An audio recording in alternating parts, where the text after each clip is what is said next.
শরিয়া আইনের মুখে থু দেই।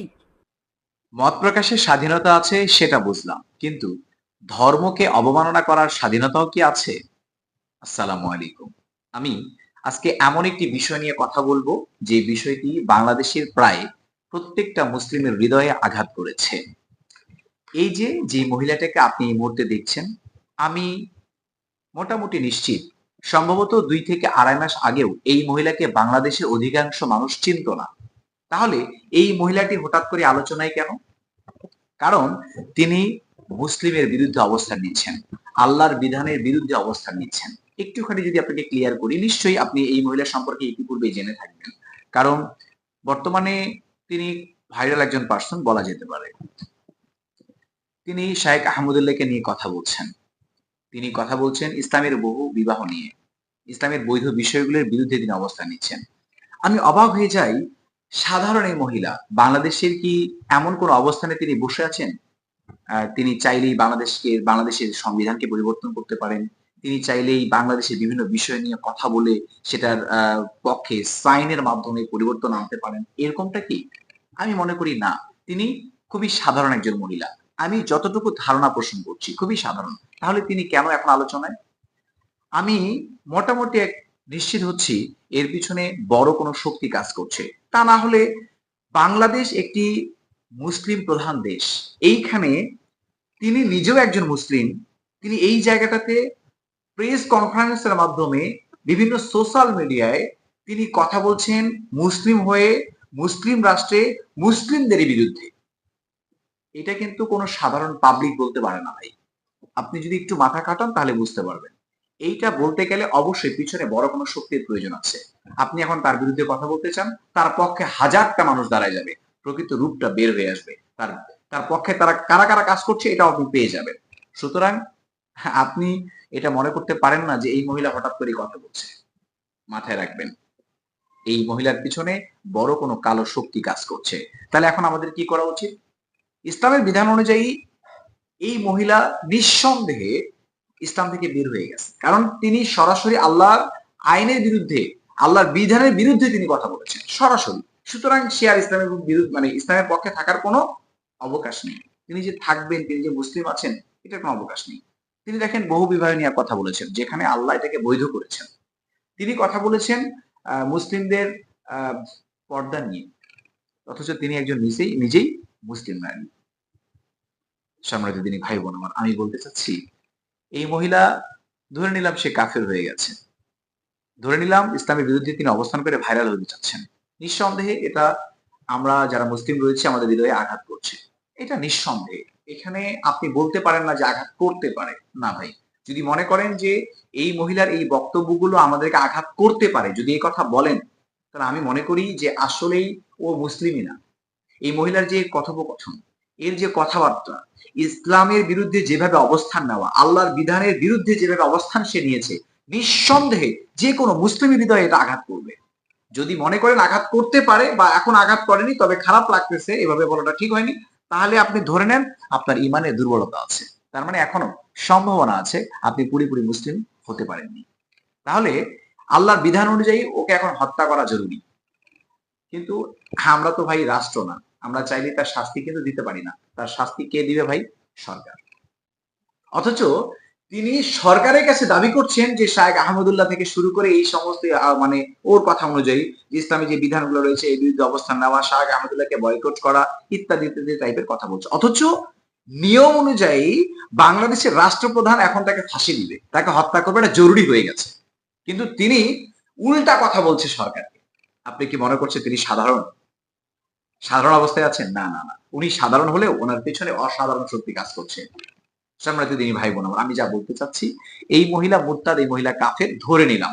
যদিও এই ব্যাপারে ফতুয়া দেওয়ার কিঞ্চিত পরিমাণ জ্ঞান আমার নেই, কিন্তু আমি ধরে নিলাম যে ধরে নেন এই টাইপের। কিন্তু আমাকে আপনাকে তো ভাই একটু সতর্ক হয়ে কথা বলতে হবে, তাই না? ও ইসলামের বিরুদ্ধে কথা বলেছে, বলতে দেন। একটা না, হাজার কথা বলতে দেন। এই স্বাধীনতা ওর নাই, কিন্তু সে বলছে। ইসলাম আমাদেরকে কি শিক্ষা দিচ্ছে? মুহাম্মদ সাল্লাল্লাহু আলাইহি ওয়াসাল্লাম ওই যুগে যদি একটু তাকাই, তিনি যখন সেজদা দিতেন তার উপর গোবর চাপিয়ে দেওয়া হতো সেজদারত অবস্থায়। তিনি কি তিনি তার জীবদ্দশায় আর কি তার এলাকার মানুষজন ইসলামকে নিয়ে অবজ্ঞা করেনি? করেনি? বলেন করেছে। তিনি কিভাবে প্রতিবাদ দিয়েছেন? ইসলামের একটা সৌন্দর্য হচ্ছে যখন আপনার ধর্মকে নিয়ে, আপনাকে নিয়ে কেউ যখন অবজ্ঞামূলক কথাবার্তা বলবে, তখন আপনাকে তা পরিচয় দিতে হবে অত্যন্ত চারিত্রিক দিক থেকে। আপনার সুন্দর কথাবার্তার মধ্য দিয়ে, আপনার জ্ঞানের মাধ্যমে দিয়ে, আপনার গরিমার মধ্য দিয়ে। এমন ভাবে আপনি কথা বলবেন, এমন ভাবে উত্তর দিবেন যাতে ওই অমানুষটাও কথাটা শুনে এই সম্ভাবনা আছে যে সে আপনার দিকে ফিরে আসতে পারে। আল্লাহ যদি চায় সে হেদায়েত প্রাপ্ত হলেও হতেও পারে। তাহলে আপনার এবং আমার প্রচেষ্টা হচ্ছে কি ভাই? সুন্দর করে কথা বলা, শালীনতা নিয়ে কথা বলবা। যদি আমি একটু আপনাকে খুলে বলি, যেমন ধরেন সমালোচনা আছে, আপনি সমালোচনা করতে পারেন, কিন্তু সেটা যুক্তি দিয়ে। যুক্তি দিয়ে সমালোচনা করতে পারেন, কিন্তু ধর্মকে অবজ্ঞা করে নয়। আপনি সমালোচনা করেন কোনো সমস্যা নেই, কিন্তু অবমাননা করতে পারেন না। পৃথিবীর প্রত্যেকটা ধর্মই তার নিজস্ব বৈশিষ্ট্যকে ভালোবাসে। তারা মনে করে যে আমরা যেই ধর্মের অনুসারী সেই ধর্মের প্রত্যেকটা চাল চলন কথাবার্তা নিয়ম কানুনকে আমরা সম্মান করি, শ্রদ্ধা করি। এখন তার বিরুদ্ধে আপনি কথা বলতে পারেন, বিরুদ্ধে যেতে পারেন, সমালোচনা করতে পারেন, কিন্তু সেটা যুক্তি দিয়ে। কিন্তু উপহাস করতে পারেন না, কটূক্তি করতে পারেন না। নিঃসন্দেহে এটা খারাপ। নিঃসন্দেহে যেই ধর্মের বিরুদ্ধে আপনি কটূক্তি করছেন, অবমাননা করছেন, ওই ধর্মের মানুষ কষ্ট পাবে। আর ইসলামে এটা বারণ আছে।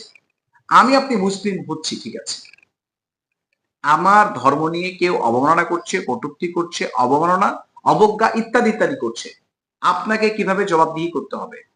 আপনি কিভাবে জবাব দিবেন এটা? যদি সে অনেক থেকে অনেক খারাপ কিছু বলে থাকে, এটা মেনে নেওয়ার মতো নয়, তাহলে রাষ্ট্রপ্রধানের দায়িত্ব হচ্ছে তাকে হত্যা করা। জরুরি।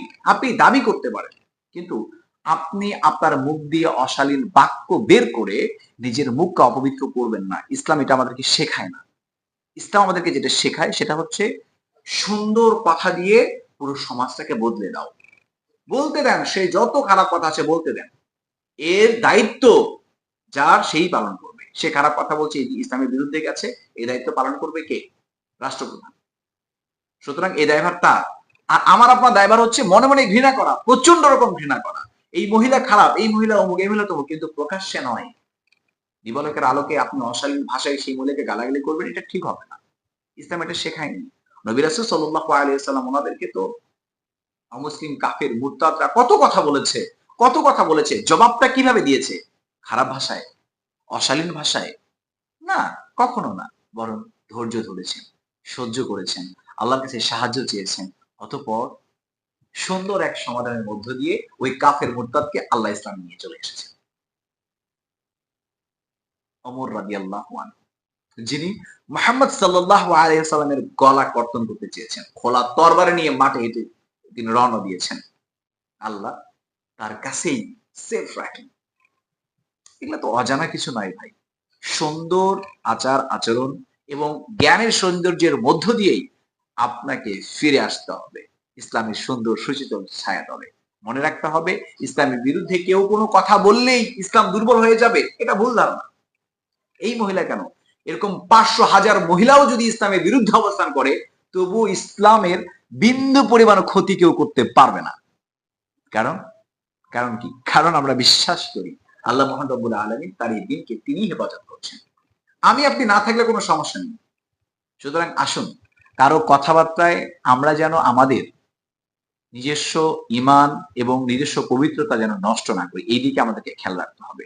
সম্মানিত দিনী ভাই বোন আমার, এ পর্যায়ে কথা না বাড়িয়ে মহান রবের কাছে প্রার্থনা করছি আল্লাহ যেন আমাদের প্রত্যেককেই সুন্দর ধৈর্যের মাধ্যমে, সুন্দর সুন্দর জ্ঞান অর্জনের মধ্য দিয়ে যেন যে কোনো সমাজের বিভিন্ন বিষয় যেগুলো অশালীন, যে সমস্ত বিষয়গুলো আছে যেগুলো মেনে নেওয়ার মতো নয়, এই বিষয়গুলো যেন আমরা সমাধান করতে পারি সুন্দর আলোচনা, সুন্দর ক্ষমার মধ্য দিয়ে।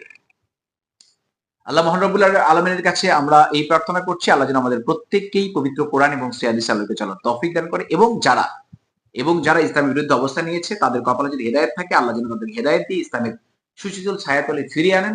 আর যদি তাদের কপালে হেদায়েত না থাকে আল্লাহ যেন তাদেরকে চিরতরে ধ্বংস করে দেন। এই আশা, এই কামনায় আজকের এই ভিডিওটা আমরা এখানেই শেষ করছি। আবারও দেখা হবে ইসলামিক নতুন কোনো ভিডিওতে ইনশাআল্লাহ। ততক্ষণ পর্যন্ত মহান রব আমাদের প্রত্যেককেই ভালো রাখুন, সুস্থ রাখুন।